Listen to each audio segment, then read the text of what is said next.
can they play forward into their yellow teammates and they get a chance to score and attack. So the game goes much more end to end. We can then start to think about allowing players to step in and create overloads in the other half.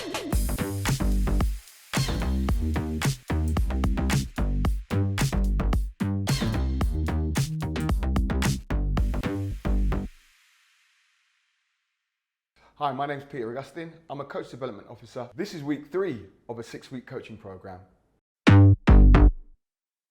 So in this section, what we've got is we've got 2 3v3s going on. And what we're going to start with one player who starts on this halfway line. Now, if you notice, the pitch is quite narrow. Now, that way, you're going to get a lot of turning in the practice. And this is not just about you have to turn. This is about knowing when and where to turn, because that's really, really important. So we start off here, the ball gets played into one player here. This player has to decide, do they have the technical ability to turn and beat their opponent? If they can't, they might play back into this player. Now, this player could be then pressurized by the player who doesn't have a marker. Now, it might be that leaves a space for the player to turn centrally, and what they've got is they've got 3 goals. They've got a goal, 2 small goals here, and 1 slightly larger goal. That's if you have that at your facility. Now, if they score in the middle goal, that's worth 1. If they score in the 2 side goals, it's worth 2. So what we're looking for here is the ability of these players to get themselves into the right body shape to get a turn. Now, it might be, they might be deceptive, and as the ball gets played into them, they might twist and turn and then try to get away from their player. It might be that they use their player to turn without the ball, so it might be that it's a little twist, play in, and now that person goes and scores in any one of the 3 goals. So there's turning with the ball, and there's turning without the ball. Now, what you can then do, you can then move the practice on if you want to. So now, what we do is we can move the session on, and what we can do is we can now add a goalkeeper. So now we're going into the practice and we're adding some more realism now. You're now looking at, can we get a shot off when we get the turn?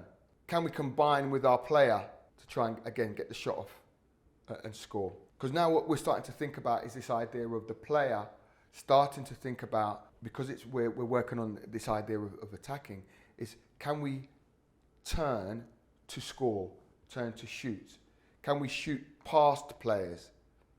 Can we shoot round players? So we're now starting to use different techniques.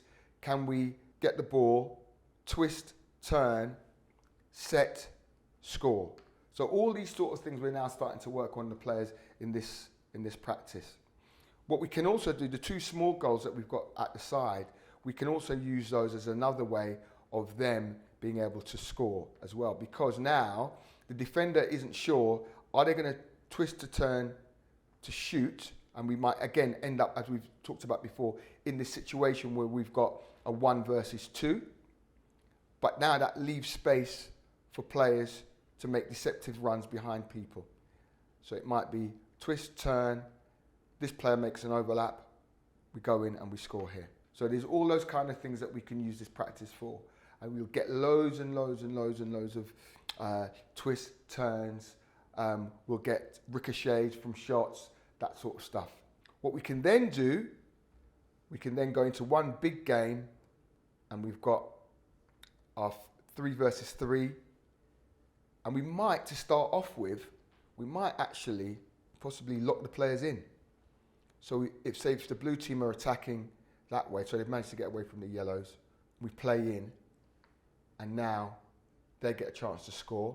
If the yellows win it, can they play forward into their yellow teammates, and they get a chance to score and attack? So the game goes much more end to end. We can then start to think about allowing players to step in and create overloads in the other half of the pitch. And we keep doing that, and we might say 1 overload, then 2 overloads.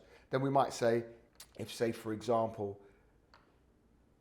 one player steps in with the ball, a yellow defender can go in with them and now even it up. When that happens, what we have to remember is that they've got to take advantage of the extra player to get the turns on, to get the shots off. But again, you as a coach, the idea of this is that you try and make it suit your players.